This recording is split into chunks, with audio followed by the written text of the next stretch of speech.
अच्छी आदतें आपको संवार देती हैं, बुरी आदतें आपको बिगाड़ देती हैं। आदतों का, हैबिट्स का आपके ज़िंदगी के अंदर या किसी भी शख्स की कामयाबी या नाकामी के अंदर बहुत ज़्यादा रोल होता है। तो ये सवाल ये पैदा होता है कि हम अपनी ज़िंदगी के अंदर आदतें कैसे ला सकते हैं, अच्छी आदतें कैसे ला सकते हैं, और अगर हमारे अंदर कोई बुरी आदतें हैं तो वो किस तरह हम अपनी ज़िंदगी से हटा सकते हैं, अपनी ज़िंदगी से रिमूव कर सकते हैं। मेरी नज़र में इसका एक फार्मूला है और वो फार्मूला कहलाता है CAS। C फॉर कंसिस्टेंसी, यानी जो भी काम आपने करना है उसको आप 30 दिन तक लगातार करें, और जो भी काम आपने छोड़ना है, जो भी आदत आपने छोड़नी है, उसको 30 दिन तक कम से कम लगातार उस काम को ना करें। बहुत से लोगों के अंदर सिगरेट पीने की आदत होती है। अब अगर आप सिगरेट छोड़ना चाह रहे हैं तो आपने कंसिस्टेंसी अपनानी है सिगरेट की आदत, सिगरेट को छोड़ने के अंदर। यानी रोज़ाना आपने नहीं पीनी। इस 30 दिन के अंदर किसी भी दिन ऐसा आया जिस दिन आपने सिगरेट पी ली तो आपकी कंसिस्टेंसी ब्रेक हो जाएगी और आप फिर अपनी उस पुरानी बुरी आदत की तरफ लौट जाएंगे। तो ये एक मिसाल थी कि लेकिन कॉन्सेप्ट समझना क्या ज़रूरी है कि आपने कोई भी आदत अगर आपने अपनानी है तो कंसिस्टेंसी को जहन में रखना है और लगातार उस काम को 30 दिन तक करना है। ऑल्टरनेटिव, आपके पास कोई ना कोई ऑल्टरनेटिव होना चाहिए, कोई ना कोई मुतबादिल होना चाहिए जिसको आप अपने ज़िंदगी के अंदर ला सकें, उस गैप को पूरा करने के लिए जो उस आदत को हटाने की वजह से हुआ। मिसाल के तौर पर मैं चाय बहुत ज़्यादा पीता था, और जब मैंने अपनी इस चाय की आदत को छोड़ा, चाय को अपनी ज़िंदगी से ख़त्म किया, तो मुझे किसी ऑल्टरनेटिव की ज़रूरत पड़ी, और उस ऑल्टरनेटिव के तौर पे मैंने अपनी ज़िंदगी के अंदर जूसेस या फ्रेश वाटर को शामिल किया।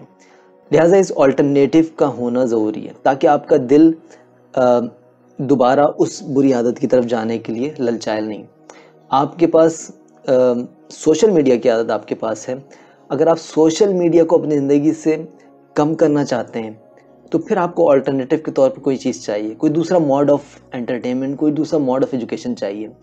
अगर आपने अपनी ज़िंदगी से सोशल मीडिया हटा दिया और वो गैप सामने रह गया, अब उस गैप को पूरा करना है, तो बेहतर ये है कि आप कोई बुक स्टडी करना शुरू कर दें, कोई डॉक्यूमेंट्री टीवी के ऊपर देखना शुरू करें, कोई मालूमाती चीज़ घर वालों के साथ बैठ जाए, लेकिन उस खला को पुर करना ज़रूरी है।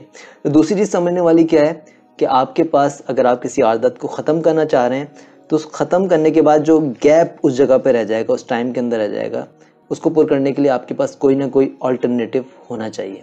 एज़ फॉर सराउंडिंग, अब होता ये है कि हम किसी आदत को छोड़ना चाहते हैं या किसी आदत को अपनाना चाहते हैं, लेकिन हमारे अतराफ़ के अंदर जो लोग मौजूद हैं उनके अंदर इस हद तक वो बुरी आदतें मौजूद हैं कि वो हमें दोबारा उन आदतों की तरफ खींच रहे होते हैं। लिहाजा आपका जो एनवायरनमेंट हो वो बहुत सपोर्टिव हो, वो आपको उस आदत को छोड़ने के अंदर मदद दे, सपोर्ट करे, ना कि आपका मजाक उड़ाए। क्योंकि अगर आपका मजाक उड़ना शुरू हो गया तो हो सकता है आपकी मोटिवेशन लेवल डाउन हो जाए, आप दोबारा उस आदत की तरफ दोबारा मूव करना शुरू हो जाएं। लिहाजा ये बहुत ज़रूरी है कि आप जिन लोगों के दरमियान रहते हैं, जिन लोगों के दरमियान उठते बैठते हैं, आपकी फैमिली, आपके दोस्त रिश्तेदार, आपके ऑफिस कोलीग्स, वो एनवायरनमेंट सपोर्टिव हो। माना ये चीज़ हासिल करना बहुत मुश्किल है, लेकिन आदतों को बनाने और बिगाड़ने के अंदर एनवायरनमेंट का बहुत ज़्यादा ख्याल है। यही वजह है कि हमारा मज़हब भी एक अच्छी सोबत अपनाने का कहता है और अच्छे लोगों की जो बैठक है वो अपनाने का कहता है, ताकि हमारे अंदर वो तमाम अच्छी बातें, वो आदतें, वो अतवार आते रहें। तो अगर आप भी कोई आदतें छोड़ना चाहते हैं या आप भी कोई आदतें अपनाना चाहते हैं तो 3 बातों का ज़रूर ख्याल रखिएगा। बी कंसिस्टेंस, यानी कि मुस्तकिल मजाजी से उस काम को करें या उस काम को छोड़ दें। दूसरी बात, ऑल्टरनेटिव, कोई ना कोई आपके पास मुतबादिल होना चाहिए कि आप उस आदत के जाने से कोई गैप पैदा हो जाए तो आप उसको फिल कर सकें। और तीसरी चीज़ कि आपका सराउंडिंग और आपका एनवायरनमेंट सपोर्टिव हो, आपके अतराफ़ के जो लोग हैं वो आपको सपोर्ट करने वाले हों, ना कि आपको डिमोटिवेट करने वाले। बहुत शुक्रिया। अस्सलाम वालेकुम।